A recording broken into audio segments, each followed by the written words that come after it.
Hello and welcome back to another episode of Market Brief After Hours. I hope you all had a fantastic holiday season. We are officially kicking off a brand new trading year. Happy New Year to everyone listening. It is 2026, and if the first few sessions are anything to go by, we are in for quite a ride. Happy New Year. It's great to be back. And you're absolutely right. It hasn't been a quiet start. We've already seen history being made in London, some serious volatility in the tech sector, and a lot of movement in the currency markets. It feels like investors are coming back to their desks with a very specific, somewhat cautious game plan. Cautious, but definitely interesting. Let's dive right into the headline grabber. We saw a massive psychological milestone crossed in Europe right out of the gate. We certainly did. The FTSE 100 in the UK was the star of the show. For the first time in history, it briefly crossed that symbolic 10,000-point level. It didn't quite hold it into the close, finishing up 0.2% at 9,951. But touching 10,000 is a huge moment for that index. It really highlights the durability of the rally we saw throughout 2025. That is a massive number. It feels like we've been watching that index climb for a long time. But while London was celebrating, the picture over in the US was a bit more mixed to start the year, wasn't it? Mixed is the perfect word for it. We saw an uneven opening session on Wall Street. If you look at the headline numbers, it seems decent, but there was a lot of rotation happening under the surface. The Dow Jones Industrial Average led the pack, climbing roughly 319 points, or 0.66%, to close at 48,382. It was the clear outperformer. And the S&P 500? The S&P 500 managed to edge higher, but it had to fight for it. It finished up 0.19% to settle at 6,858. Now, it's worth noting that intraday, the S&P was up as much as 0.7%, so we saw some momentum fade into the close. However, just finishing in the green is significant because it defied the pattern we've seen over the last 3 years where the market dropped on the first trading day. So the Dow and S&P held up, but the Nasdaq struggled? It did. The Nasdaq Composite actually slipped into the red, closing down 0.03% at 23,236. It had been up about 1.5% earlier in the day, so that's a pretty sharp reversal. The drag really came from the software sector. We saw Salesforce drop more than 4% and CrowdStrike fall over 3%. Microsoft and Palantir pulled back as well. What was the counterweight then? If software was dragging the tech heavyweights down, what kept the S&P afloat? Semiconductors. The chip trade is still very much alive in 2026. NVIDIA was up more than 1%, but the real standout was Micron Technology, which surged over 10%. That strength in the semi-space really helped offset the weakness in software and allowed the broader indices to stay resilient. It's fascinating to see that divergence within the tech sector itself, hardware versus software. Now, let's swing back to Europe for a moment. You mentioned the FTSE, but how did the rest of the continent fare? It was a sea of green, mostly. The Stoxx 600 gained about 0.6%, continuing a rally that saw it jump almost 17% last year. France's CAC 40 rose 0.50%, and Italy's FTSE MIB was up nearly 0.9%. The drivers here were very specific. Banks and defense stocks. We saw names like Leonardo, Saab, and Rolls-Royce all rising more than 4%. Defense and banks seem to be the defensive play of choice right now. However, I noticed there was some economic data out of Europe that wasn't quite as rosy. That's the uneven part of the narrative. While stocks rallied, the underlying data is showing cracks. UK house builders actually lagged the market because nationwide data showed annual house price growth slowed sharply to just 0.6% in December. And looking at the Eurozone, the manufacturing PMI fell to 48.8. That's the sharpest contraction since March 2025. So the equity markets are rallying, but the factory floor is signaling a slowdown. That's a divergence we'll have to keep an eye on. Let's head over to Asia. I know some markets were still closed for holidays, but we saw some records broken there too. We did. South Korea was the highlight. The KOSPI surged 2.27% to hit a record close of 4,309.63. That was driven almost entirely by Samsung Electronics, which rallied nearly 7% on strong feedback regarding their high memory bandwidth chips. It always comes back to chips these days. It really does. Even in Hong Kong, the Hang Seng climbed 2.76% late in the session, and a big part of that excitement was the IPO of an AI chip designer called Shanghai Buren. It jumped over 70% on its debut. So the appetite for AI infrastructure is clearly global. Incredible. Let's shift gears to the commodities desk. Oil had a rough 2025. Has the new year brought any relief? Not yet. Oil prices started 2026 slightly lower. Brent crude slipped to close at $60.75 a barrel, and US WTI fell to $57.32.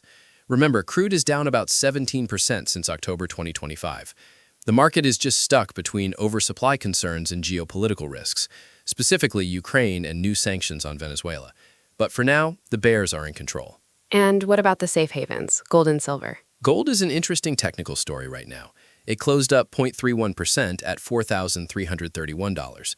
But intraday, it went as high as $4,402 before getting rejected. That left a long upper wick on the chart, which usually signals near-term exhaustion. However, the trend is still bullish. It's well above its moving averages. And silver? Silver was more volatile but performed better, closing up 1.28% at $72.52. It's trading near multi-year highs, though it's struggling to break through that psychological $75 level. Before we get to individual stocks, I want to do a deep dive into Forex. We have a lot of listeners who trade currencies, and the technicals are vital here. Let's look at the euro first. Right, so looking at the Euro-USD pair, it closed at 1.1716, down about 0.21%. The momentum is fading a bit. It tried to push higher but failed near 1.1765. Where are the key support levels in terms of moving averages? Technically, the bias is still constructive, because the price is above all the major averages. We have the 50-day SMA at 1.1637, the 100-day at 1.1663, and the 200-day at 1.1545. As long as it holds above that 1.1663 level, the 100-day, the uptrend is intact. But if it breaks, we could see a deeper pullback. Okay, moving to the British pound, GBP USD. The pound pulled back slightly from multi-week highs, closing down 0.14% at 1.3455. It hit resistance right at the 1.3500 handle. The key here is the support cluster. There is a very tight band of the 50, 100, and 200-day simple moving averages, all sitting right around 1.3370 to 1.3375. That is a massive floor of support. As long as the pound stays above that zone, the bullish structure holds. And finally, the Aussie dollar. AUD-USD was actually a winner, closing up 0.27% at 0.6691. Buyers stepped in to defend the dip intraday. In terms of averages, it's looking strong. It's above the 50-day SMA at 0.6574, the 100-day at 0.6592, and the 200-day at 0.6502. All those averages are trending higher, which confirms the bullish momentum. Excellent breakdown. It sounds like the Aussie is showing the most relative strength of the three. Definitely. It's benefiting from that risk-on sentiment in Asia we discussed earlier. Let's wrap up with the market movers. We've touched on the big indices, but there were some individual stocks making massive moves today. You mentioned the chip stocks earlier, but there's more to that story. Yes, let's start with ASML. The chip equipment maker climbed more than 8%. This is building on a 54% gain last year. Then you have SanDisk, which rallied nearly 16% to start the year. SanDisk gained close to 560% in 2025. Just let that sink in. And it's still running hot due to data center demand. 560% in a year is staggering. Were there any movers outside of tech? There was a huge move in the energy sector, specifically Sable Offshore. Shares soared more than 30%. A federal court denied a request to halt the restart of their pipelines in California. That removes a huge operational risk for them, and the market loved it. I also saw some retailers moving on political news. That's right. President Donald Trump delayed a planned 30% tariff increase on upholstered furniture. That lit a fire under home goods retailers. Wayfair gained 6%, RH climbed 8%, and Williams-Sonoma rose 5%. It's a classic relief rally. And we can't ignore Tesla. It seems they started the year on the back foot. They did. Tesla shares slipped 2.6%. They reported fourth-quarter deliveries of 418,227 vehicles. That was below analyst expectations, and perhaps more concerning, down 16% from a year earlier. It just reinforces that uneven tone we are seeing across the broader technology space. And one last one, Baidu? Baidu surged 15%. They announced plans to spin off their semiconductor unit, Kunlun Sin, and pursue a Hong Kong listing. Again, it brings us back to the theme of the day. If you are involved in chips or AI, the market is paying a premium. It certainly seems to be the recurring theme for 2026 already. So to summarize, the FTSE hits 10,000, U.S. markets are mixed but resilient thanks to semiconductors, and while Europe is rallying, the economic data is flashing some warning signs. Exactly. It suggests that investors are entering 2026 with a balanced, selective approach. It's not a broad buy-everything market like we've seen in the past. You have to pick your spots. Semis are hot, software is cooling, and defensive stocks in Europe are leading the way. A selective year ahead. Well, that is all we have time for today. Thank you for breaking it all down for us. My pleasure. Here's to a profitable 2026. And thank you to our listeners for tuning in. If you find this useful, please follow Market Brief After Hours on your favorite podcast platform so you never miss an update.